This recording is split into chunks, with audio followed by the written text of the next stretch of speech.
오늘 본문 전체가 사실은 크게 세네 가지의 주제를 다루고 있습니다. 15절부터 17절은 게으름과 가난한 자에 대한 것이고, 18절로 20절은 자녀 교육에 관해서요. 21절로 23절은 여호와 하나님의 뜻과 하나님을 경외함에 대해서, 그리고 24절로 27절은 게으름과 사악한 자들의 결말에 대해서입니다.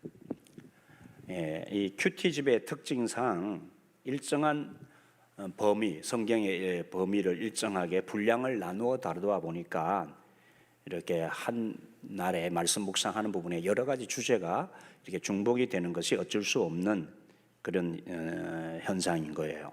그래서 이 세네 가지 주제를 다 묶어서 오늘 설교할 수가 없잖아요. 말씀을 전하기는 한 포인트여야 되는데 이 네 가지 주제를 다 다룰 수가 없어서 오늘은 21절과 23절이 연결되는 구절이거든요. 이 구절을 중심으로 말씀을 전하겠습니다. 21절, 사람의, 같이 다시 한번 21절과 23절만 같이 봉독하겠습니다. 사람의 마음에는 많은 계획이 있어도 오직 여호와의 뜻만이 완전히 서리라. 23절, 여호와를 경외하는 것은 사람으로 생명에 이르게 하는 것이라. 경외하는 자는 족하게 지내고 재앙을 당하지 아니하느니라. 네, 이 말씀을 주제로 오늘 말씀의 제목이 오늘 본문에 있듯이 오직 여호와의 뜻만이 완전히 서리라. 한번 따라서 해보시죠. 오직 여호와의 뜻만이 완전히 서리라. 인쇄 주보에는 칸이 다 안 들어가 가지고 오직은 뺐습니다. 네. 오직 여호와의 뜻만이 완전히 서리라. 마지막 시대에 이 말세라고 하는데, 이 말세의 징조 중에 하나가 사람들 모두가 자신이 하고 싶은 대로, 자신의 소행대로 살고자 하는 것이라고 성경은 알려주고 있어요. 완악함과 완고함이 이 시대의 특징입니다. 다시 말하면 인간의 자만함이 점점 심해지므로 이런 인간들은 하나님을 더 인정치 아니하고 살아가는 현상이 두드러지게 나타나게 되는 것이 마지막 시대의 징조 중에 하나라는 것이죠. 일찍이 사도 바울은 이러한 인간의 삶을 바라보면서 말세의 현상으로 나타나게 될 인간의 이런 형태를 이렇게 전해주고 있습니다. 디모데후서 3장 1절로 4절에 너는 이것을 알라. 말세에 고통하는 때가 이르러 사람들이 자기를 사랑하며 돈을 사랑하며 자랑하며 교만하며 비방하며 부모를 거역하며 감사하지 아니하며 거룩하지 아니하며 무정하며 원통함을 풀지 아니하며 모함하며 절제하지 못하며 사나우며 선한 것을 좋아하지 아니하며 배신하며 조급하며 자만하며 쾌락 사랑하기를 하나님 사랑하는 것보다 더하며.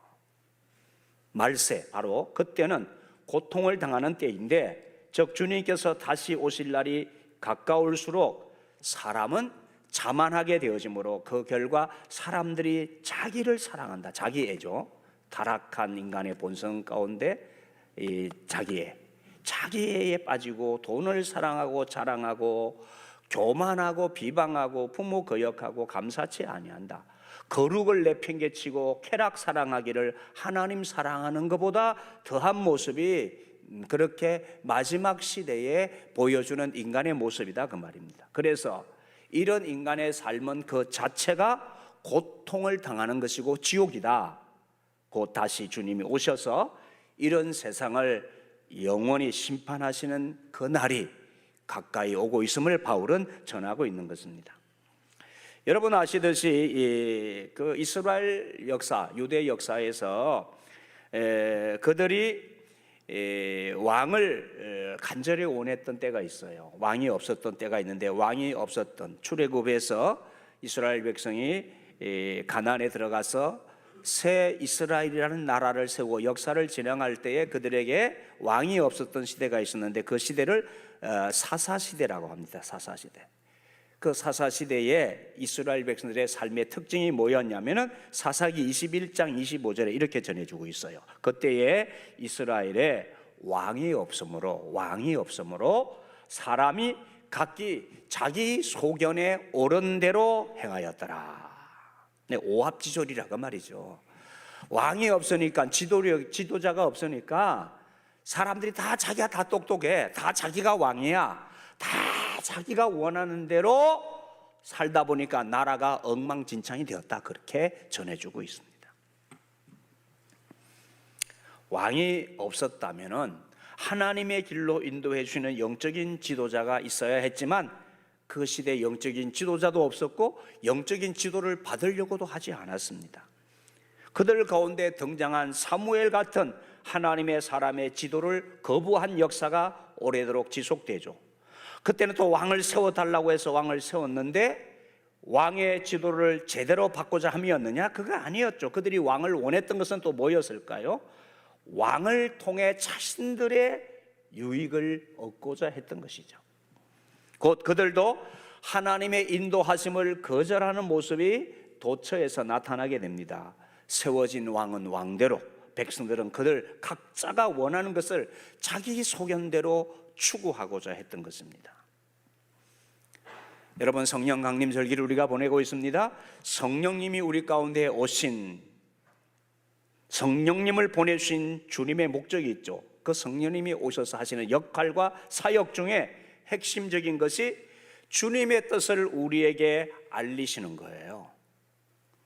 주님의 계획과 뜻을 늘 분별하고 그 길을 선택하며 살아가는 생활을 하도록 우리를 도우시며 역사하시는 것입니다.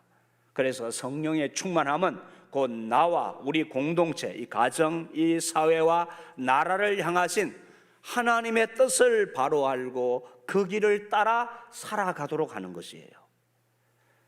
성령 충만한 사람일수록 하나님의 뜻을 잘 분별하는 거예요. 성령 충만한 사람일수록 이 사회와 이 나라 공동체를 올바른 길로 인도하는 사람이 성령 충만한 사람인 거예요. 아멘 있습니까? 동의하시면 아멘 하실 때 조금 크게 하셔도 괜찮겠어요. 아멘 있습니까? 오늘 우리 시대의 현저한 특징 중에 하나가 바로 자기가 원하는 대로 살자는 거예요. 누구의 지도도 곧잘 간섭으로 간주합니다. 모든 주변의 사람들은 다 자신보다 낮추어 보려고 하는 경향이 짙습니다. 자기를 사랑하는 그 어떤 특출한 요소가 어떤 사람이라도 다 자기 안에 있어요. 평소에는 잘 몰라도 그 숨겨진 자기 안에 자기를 사랑한다고 했잖아요. 그런데 자기를 높이고 자기만이 가지고 있는 것이 있다고 그렇게 호기를 부릴 만한 것이 다 자기 안에 다 있어요. 여러분, 아무리 다른 사람, 주변 사람들로부터 업수여김을 받고 뭐 왕따를 당하는 사람도요, 이 사람 술 한 잔 딱 들어가면 그 안에 자기가 딱 나와요. 뭐야! 이리 와라! 이리 오라 그래! 이러면서 평소에는 그렇게 아무것도 아닌 것처럼 아주 온순한 척 한 보여도 술 한 잔 딱 들어가면 술기가 딱 올라오면은 하나님이 뭐야? 하나님이 어디 있어? 이러면서 갑자기 하나님보다 위대한 사람이 되는 거예요. 그 사람 안에 다 있어요. 누구에게나 자기가 똑똑하고 자기가 주변의 어떤 사람보다 다 낫다라고 하는 것이 다 있어요. 하나님을 거역하는 세대, 하나님의 인도를 따르지 않으려고 하는 세대 가운데서 하나님을 믿는다는 우리 그리스도인들은, 우리들은 어떨까요? 오늘 말씀 1절에 21절에 사람의 마음에는 많은 계획이 있어도 오직 여호와의 뜻만이 완전히 서리라. 여러분, 하나님의 자녀된 우리 그리스도인은 어떤 계획을 세울 수 있는 자유로운 하나님의 자녀로서의 특권이 있어요. 예수님께서 이 땅에 계실 때에 말씀하실 때 어떤 그 건물 망대를 세우려고 할 때에 먼저 예산을 계획해야 하는 거 아니냐, 예산도 계획하지 않고 망대 세우는 사람, 건물 짓는 사람 어디 있느냐, 이렇게 말씀하셨죠. 망대를 세우다가 예산이 부족해서 도중에 그만두면 부끄러움을 당하는 것이죠. 어리석은 일이죠. 우리 인생도 무턱대고 아무 계획 없이 어느 일에 뛰어드는 거 아니죠. 계획을 잘 세워야 합니다. 무계획적으로 나가는 것이 믿음이 아니에요. 믿음 속에는, 우리의 믿음이라고 하는 하나님을 믿는다는 믿음 안에는 우리의 삶을 섬세하게 계획하는 것이 포함되는 거예요. 하나님께서 우리에게 구원의 은총을 베푸실 때에도 하나님은 태초부터 섬세하게 우리 인간의 구원의 계획을 이렇게 미리 주님께서 아주 잘 작성하셔서 그 계획하셔서 우리를 구원하신 거예요. 오래전에 메시아를 약속하시고 유다 지파에서 태어나게 하시고 우리로 복음을 듣게 하시고 예수님을 영접해서 하나님의 자녀로 영적으로 다시 새 생명으로 거듭나게 하셨습니다. 이러한 섬세한 부르심의 과정이 우리에게 하나님의 계획 가운데 있었던 거예요. 어떤 사람들은 계획 없이 사는 것을 좋은 신앙인 것처럼 오해하기도 합니다. 그러나 계획을 세울 수 있는 것도 하나님께서 허락하신 특권이기 때문에 우리는 이 인간으로서의 하나님 주신 특권을 잘 활용해야 합니다. 이를테면 재정을 사용하는 원칙을 또 잘 세우고 대인관계를 어떻게 해야 되는지도 원칙을 잘 세워야 합니다. 하나님이 주신 기회와 달란트에 대한 원칙도 잘 세워서 계획하고 해야 합니다. 믿음으로 계획을 한다면 또 그 계획을 믿음으로 실천해야 합니다. 동시에 그리스도인은 하나님의 뜻을 먼저 생각하고 하나님의 뜻을 존중하며 하나님의 뜻을 묻고 우리의 하나님께서 이끄시는 그 길을 따라 우리의 마음을 합하고 그렇게 또 순종하고 복종하는 삶을 살아가야 하는 의무도 있고 그것 또한 특권이에요. 우리가 하나님의 말씀을 듣고 하나님의 말씀에 귀를 기울이고 하나님의 뜻에 마음을 합하고 하나님과 함께 걷는 삶이 이게 얼마나 놀라운 특권이에요. 그런데 많은 사람들이 자신의 계획만을 앞세우고 자신의 뜻만을 앞세우고 하나님의 뜻과 계획을 무시하고 사는 사람들이 이 세상 사람들이에요. 우리 그리스도인들조차도 하나님의 뜻을 묻지 않고 하나님의 계획은 안중에도 없이 자신의 생각과 마음과 뜻대로 신앙생활하고 이렇게 여러 생활들을 이끌어가는 모습을 많이 볼 수 있어요. 우리가 가진 많은 계획 자체는 하나님 앞에 쓰임받을 수 있는 도구가 됩니다. 그러나 계획을 세우는 사람의 마음 상태에 따라서 하나님의 뜻을 반영하기도 하고 하나님 뜻의 문을 닫아 걸기도 합니다. 중요한 것은 오직 여호와의 뜻이 완전히 서는 거예요. 여러분, 우리 인생의 경영과 이 나라의 역사나 이 인류의 삶이 큰 틀 안에서는 하나님의 계획 안에 있는 거예요.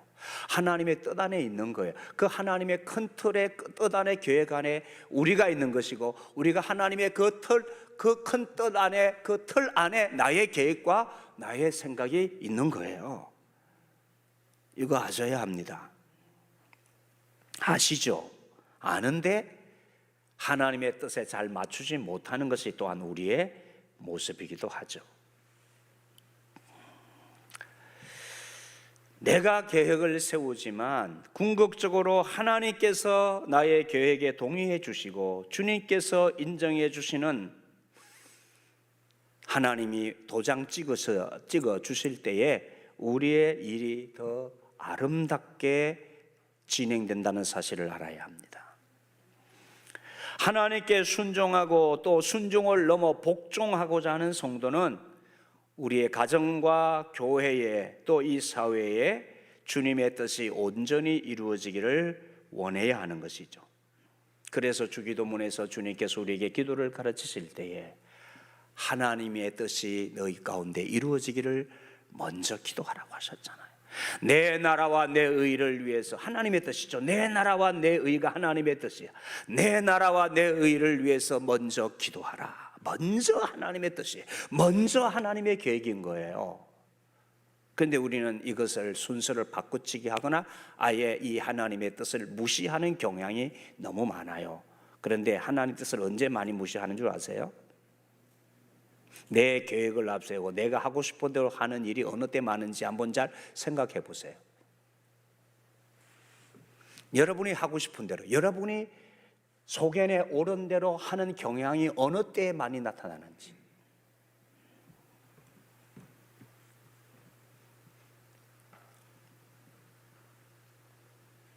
모르세요? 내가 속이 상할 때, 기분 나쁠 때 내 마음대로 해요, 보통. 내가 불편하고 힘이 들 때 내 마음대로 해요. 잘 생각해 보세요. 내가 언짢을 때에 언짢은 기분 마음대로 해요. 막 분노를 터뜨린다든지 에이!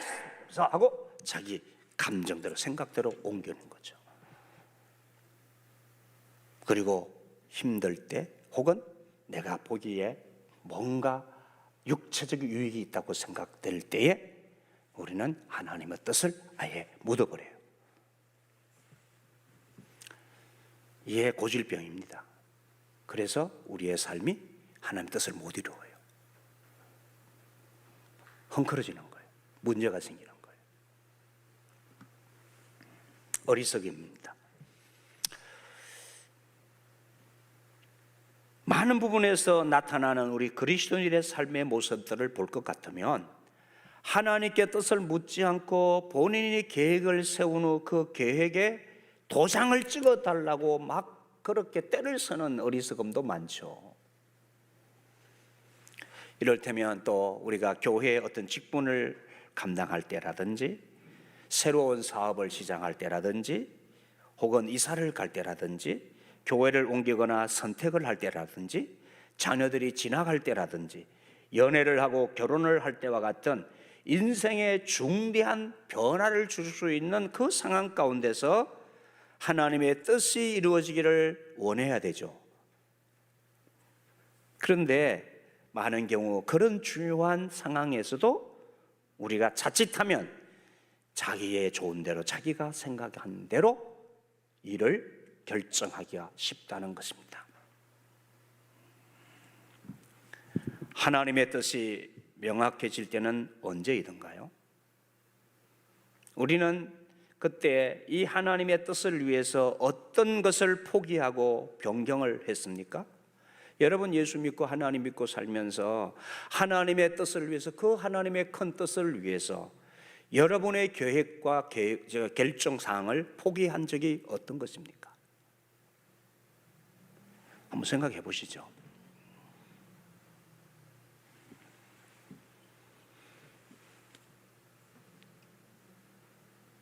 특히 포기해야 되고 내 뜻을 포기해야 되고 하나님의 뜻에 순종하고 복종해야 하는 것이 어려운 때에 포기하고 하는 것이 어려운 때거든요. 그게 어떤 것이었냐 말이에요.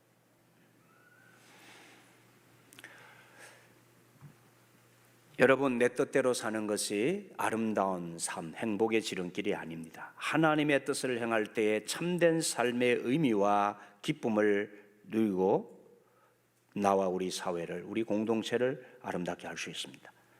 그런데 말이죠, 많은 그리스도인들 중에 자신의 뜻이 곧 하나님의 뜻이라고 생각하는 사람들도 의외로 많습니다.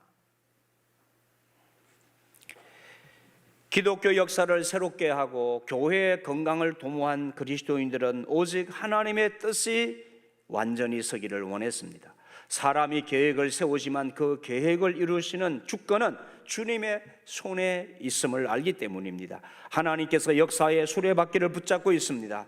사람은 쓰임받는 도구일 뿐입니다. 우리의 패부와 심장을 아시는 주님께서는 내가 정말 마음을 다해서 주님의 뜻을 존중하고 사는지 아닌지를 아십니다.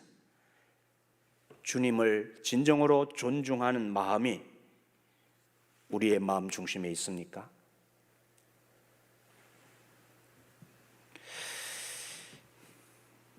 하나님을 믿는다라고 할 때 많은 경우 우리는 찬송가 찬양 가사처럼 주님을 이용하기만 하려고 하는 경향이 너무 많아요.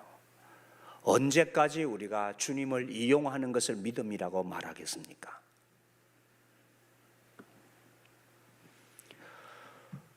우리 주 여호와 하나님의 능력, 그 엄청난 능력을 바라보면서 하나님을 사랑하는 것이 아닌 신앙, 하나님의 뜻을 따르지 않는 신앙의 길 말입니다. 우리의 생각대로 계획하고 결정하고 행동하는 수많은 모습들이 아니냐 말입니다. 여러분, 하나님의 인도는 어떻게 받습니까? 어떻게 하나님의 인도를 위해 하나님의 계획과 뜻을 여쭙고 확정하고 순종하고 나아가서 복종하고 행동하시냐 말입니다. 단순히 사전 보고를 하고 결정적으로 내 뜻을 말하고 하고 싶은 대로 행하려고 그렇게 기도하고 그렇게 하나님 부르고 살지는 않습니까? 여러분, 우리가 예수님을 영접했다고 했을 때 예수님을 영접하고 믿음의 사람이 되었다라는 뜻이 무엇일까요? 내가 예수님을 영접하고 하나님을 믿는 믿음의 사람이 되었어요. 그 뜻이 무엇이냐고요? 여러 가지 말할 수 있지만 여러분, 예수님이 나의 구주가 되시고 예수님이 나의 주인이 되셨다는 것을 알고 주님과의 언약 관계를 맺고 이제는 내가 주님이 나의 주님이시요 하나님이 나의 영원하신 나의 아버지시요 나는 하나님의 자녀입니다 라고 언약을 하고 예수님을 영접하는 거예요. 그래서 언약의 백성이라고 하잖아요. 우리를 하나님과 나 사이에 언약을 맺어 나는 하나님의 자녀요 나의 아버지 나의 주님은 우리 주님이요 우리 하나님이심을 고백하고 알고 믿는 거잖아요. 내 주인이 바뀐다는 거예요. 그동안에 예수님 안 믿었을 때에 우리 주님 하나님이 내 주인이 아니야 내가 나의 주인이었어요. 그런데 예수님을 영접했다는 것은 주님을 하나님을 나의 주님으로 모셔드렸다는 거예요. 주인이 바뀌는 거예요. 나의 생각과 마음과 나의 소유와 나의 결정들이 주인이신 우리 주님과 하나님께 우리 성령님께 있다는 것입니다. 믿습니까? 인정하십니까? 늘 확인하는 사실이지만 여러분, 그렇게 주인이 바뀌는 것이 예수님을 영접하는 것이라면 여러분 주인이 바뀌셨습니까? 바뀌었는지 안 바뀌었는지 여러분 자신이 보면 잘 알아요. 주인 바뀌었는지 안 바뀌었는지는 누구에게 설명을 해야 할 필요도 없어요. 여러분 스스로가 증명합니다. 뭘 보면 알죠? 네, 여러분이 소중히 여기던 것이 주님과 바뀌었는지 보시면 알아요. 안 바뀌었다면 어떻게 되는 것이죠? 안 바뀌었다면 큰 문제죠. 안 바뀌었다면 여러분이 예수님을 바로 영접한 것이 아닐 수도 있기 때문입니다. 만약에 주인이 안 바뀌었다면 여러분은 예수님을 안 믿는 것인지도 몰라요. 다시 말하면 가짜 믿음을 가질 수 있다는 말이에요. 얼굴 한 대 얻어맞은 것 같으죠? 만약에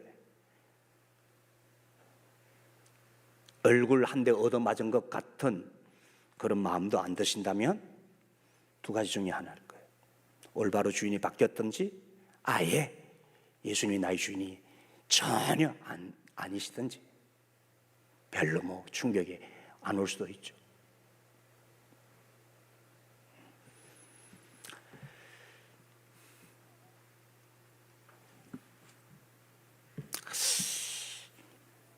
여러분, 필요하고 맞는 이치이긴 하지만 이 사실이 매우 원치 않는 선물, 아주 불편한 선물을 받는 것 같습니까? 예수님을 영접하는 거 말이에요. 예수님을 영접하는 것이 나에게 필요하고 또 맞는 진리, 이치인 것 같긴 한데, 내가 예수님을 나의 주인으로 모시고 예수님을 믿는다는 것은 마치 원치 않는 선물을, 불편한 선물을 받는 것 같으냐고요. 어떤 분은 하나님을 믿는 것이 필요하긴 하는데 구원 받아야 된다니까, 내 죄의 문제를 해결해야 된다니까 예수는 믿어야 될 것 같은데, 필요한 것 같고 진리인 것 같긴 한데, 어쩐지 하나님이 내 주인이 되는 것은 불편한 선물을 받는 것 같아요. 이런 어정쩡한 자세, 혹시 그것이 여러분의 믿음이라는 것입니까? 필요하니까 가질 거지만 썩 달갑지는 않는 거네. 그런 정도가, 그런 가치가 혹시 여러분의 구주 예수님이십니까? 너무 원하던 능력자요, 너무 원하던 도움이 되어서 받기는 하지만 그 능력과 도움을 주는 그 사람 자체는 싫은 것, 그런 것과 같습니까? 그것이 예수님을 영접하는 것이냐고요. 우리는 예수님을 영접시킬 때 너무 값싸게 영접시켜요. 그냥 교인 한 사람 얼른 만들고 싶어가지고 주인이 바뀌었는지 안 바뀌었는지도 확인도 안 하고.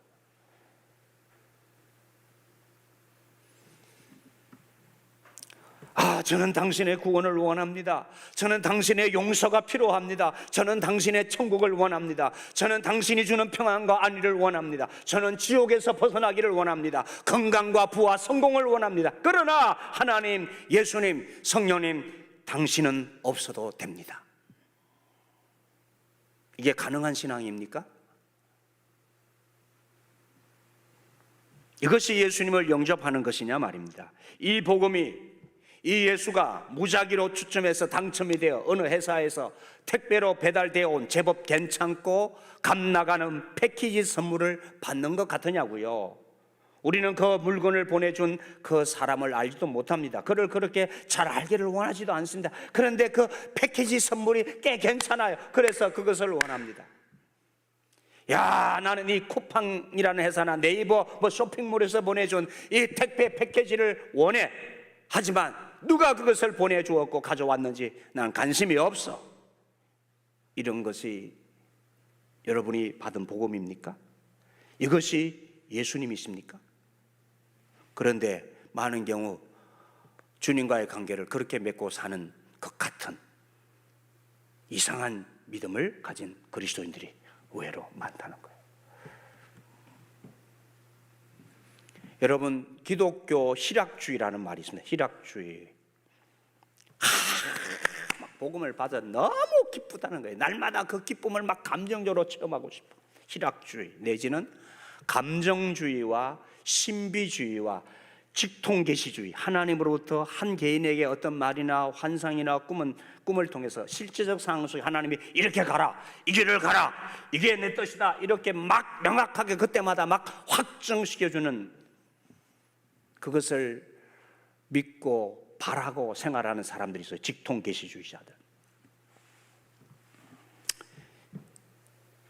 이런 사람들 중에 바로 공통적으로 나타나는 것이 뭐냐면은 자신의 계획이나 자신의 의지, 자신의 마음과 생각을 하나님의 뜻보다 앞세우는 거예요.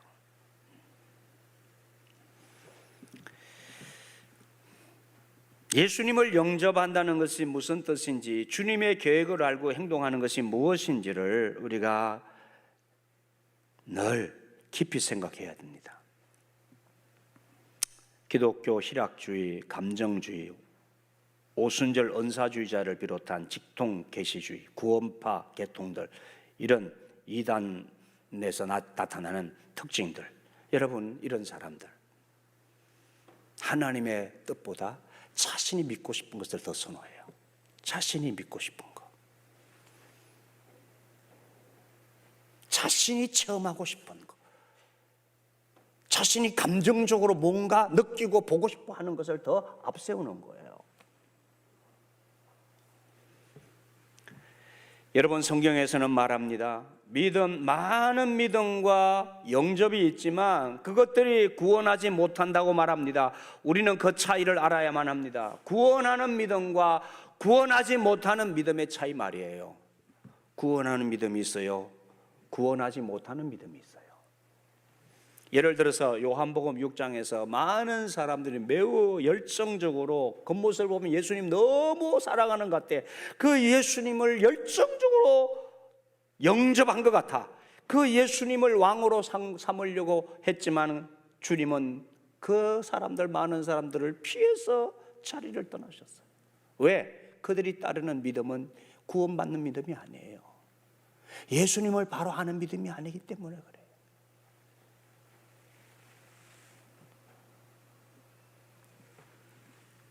그들이 느끼는 주님에 대한 감정적 감동, 주님 막 기적을 행하시고 막 할 때 막 너무 가슴이 뜨거워 열렬히 하나고 매일 날이 새면 그 주님을 도시락 싸가지고 따라다니는 열정과 그 헌신과 그 기쁨은 참으로 놀라운 경험이었습니다.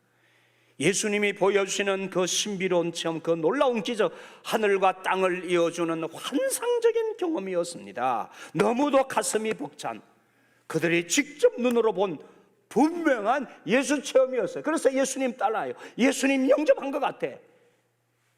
옛날에 60년대 한강변에 그 이단 전도관 집회할 때에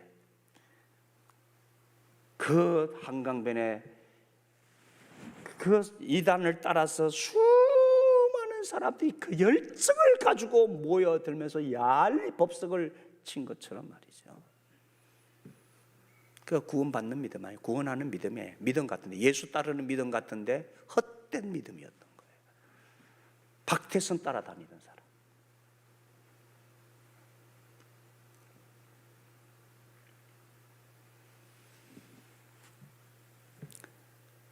분명 예수 봤어. 예수님 하시는 일을 봤어. 예수님의 놀라운 기적을 봤어. 그래서 예수를 열렬히 환영했어. 예수를 따라서. 그런데 그들은 예수님을 영접한 게 아니에요. 예수님이 바라시는 믿음이 아니었다 그 말이에요. 오늘 예수님이 바라시는 믿음이 아닌 내가 만들어 가진 믿음이 교회 안에 너무 많아요.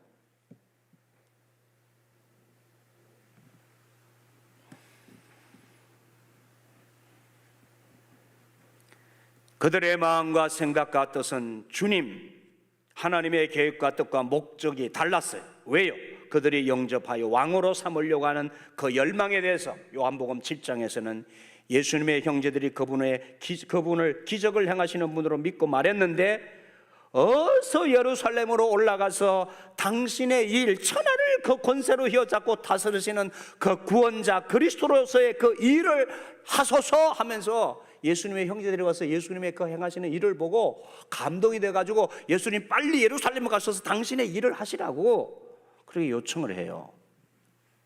이 일에 대해서 후에 요한은 설명을 합니다. 그 예수님의 형제들에 대한 이야기를 요한이 후에 부활하신 예수 만나고 요한이 영적으로 다시 눈이 열려서 예수님 누구신지 복음이 무엇인지를 전하면서 그 요한이 설명을 해요. 예수님의 형제들조차 그분을 믿지 않았다고. 이게 잘못 믿은 거예요. 예?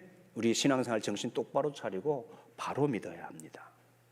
하나님이 원하시는 믿음이 뭔지, 이들의 믿음이, 이 예수님의 형제들의 믿음과 예수님의 기적과 환상을 보고 그들이 육체의 소욕을 이루려고 따라왔던 그 믿음은 구원하는 믿음이 결코 아니었습니다.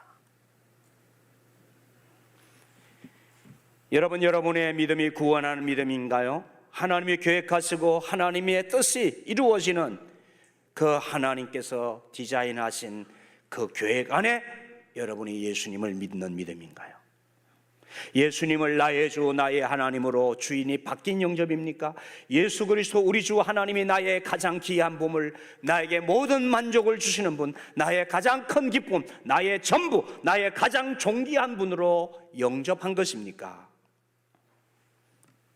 이 세상 무엇으로, 나의 무엇으로 이분을 영접할 수 있고 바꿀 수 있는 것입니까?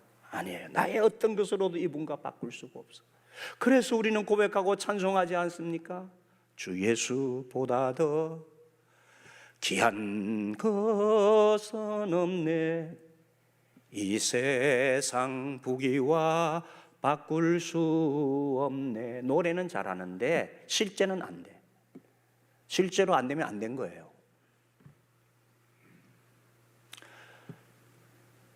예수님의 형제들이 주님께 와서 말합니다. 주님, 주님의 어머니와 형제들이 왔습니다. 그때 주님이 제자들을 가리키시면 누가 내 어머니면 내 형제냐? 누구든지 내 아버지의 뜻대로 행하는 자가 내 부모요 형제다라고 말씀하셨어요. 육신의 형제보다 더 귀한 것이 있다 그 말이에요. 하늘의 아버지가 더 귀한 분이에요. 우리 육체의 형제들보다 우리 하나님의 가족이 더 하나님께서는 소중히 보시는 관계입니다. 아멘 있습니까?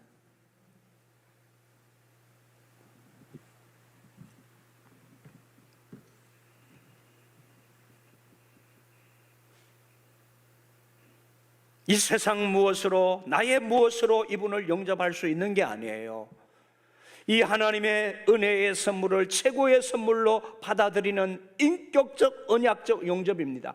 여호와 하나님이 나의 전부요 나의 가장 귀한 분으로서 이 세상 그 무엇과도 바꿀 수 없는 분이며 가장 귀한 기쁨이요 행복임을 알고 의심 없이 인격적 신뢰로 감정으로 그분을 받아들이는 것이, 그리고 그분은 나의 어떤 것보다 이 세상의 그 무엇보다도 귀한 분, 나의 모든 것 되시는 전부 되시는 분이야. 그러면 그게 증명이 돼야죠. 그렇게 영접되었으면 증명이 되는 거예요. 여러분의 가족이나 혈육의 가족보다 주님이 더 귀하고 하나님의 뜻이 더 귀하다면 아멘이죠. 아멘이요.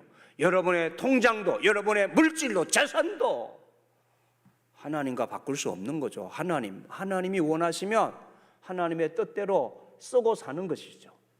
아멘이십니까? 여전히 하나님보다 더 귀한 게 나에게 실제야. 그건 믿는 거 아니에요. 주인 안 바뀐 거예요.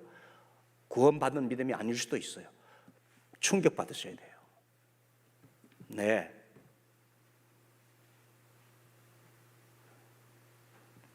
여전히 신앙생활이 하나님께 주인만 받으려고 내 계획을 가지고 계획 사용하자. 하나님 여기 도장 찍어주세요. 여기 도장 찍으세요. 우리의 기도도 우리의 신앙생활의 형태가 늘 그런 형태예요. 하나님 도장 찍어달라고. 야, 내 계획에 네가 좀 사인 좀 해봐라.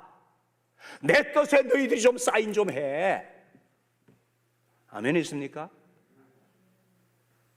그러다가 기도하다가 실망하잖아요. 내 뜻에 하나님 도장 안 찍어준다. 내 방식대로 하나님 도장 안 찍어준다고 보따리 싸가지고 기도 다 포기하고 살잖아요.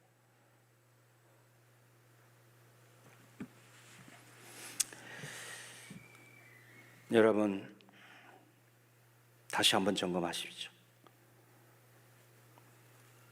그리스도인은 하나님의 뜻을 나의 삶의 원칙으로 받아 순종하는 삶의 길입니다. 특권이에요. 잠언서 16장 1절로 3절 말씀에서 마음의 경영은 사람에게 있어도 말의 응답은 여호와께로서 나느니라. 사람의 행위가 자기 보기에는 모두 깨끗하여도 여호와는 심령을 감찰하시느니라. 너의 행사를 여호와께 맡기라. 그리하면 너의 경영하는 것이 이루리라. 하나님의 뜻이 완전히 서리라고 고백한다면 이제는 이 고백이 나의 삶으로 수놓아져야 합니다. 속일 수 없습니다. 누가 뭐래도 그 열매는 그 나무를 보면 알아. 그 열매가 우리의 삶의 주인이 바뀐 사람의 열매는 속일 수 없이 나타나요. 여러분, 주님 바로 믿으세요. 주님 바로 영접하세요. 그리고 여러분 우리의 삶의 어떠한 자리에서도 하나님의 뜻과 계획이 여러분의 삶을 움직여 가시기를 바랍니다. 이것이 목적이 이끄는 삶이에요. 하나님의 계획하신 그 우리를 향하신 계획이, 하나님의 목적이 우리를 이끌어 가실 때에, 우리가 그 하나님의 목적에 순종할 때에 우리의 삶이 아름다워지는 거예요. 하나님의 뜻에 온전히 서는 것이 내 삶이 복된 삶이 되어지는 거예요. 어떻게 하나님을 받으셨습니까? 오늘 우리의 불행은, 한국 교회이기는 여전히 하나님의 뜻이 이루어지는 것이 아니라 내 계획을 앞세우고 내 뜻을 포기하지 아니하고 내 뜻을 이루려 가는 것이 한국 교회 위기입니다. 여러분의 삶의 위기, 여러분의 신앙의 위기는 다른 데 있는 게 아니에요. 이것이 하나님의 뜻이, 하나님의 계획이 내 안에 이루어지는 게 아니에요. 조심하세요. 결정적인 어떤 순간, 아까 말씀드린 대로 어느 순간에 내 뜻대로 행하든지 여러분 정확하게 짚어드렸습니다. 어느 때에 내 마음대로 하는지 짚어드렸어요. 조심하세요. 그리고 근본적으로 내 주인이 바뀌었는지 점검하시길 바랍니다. 기도하시죠.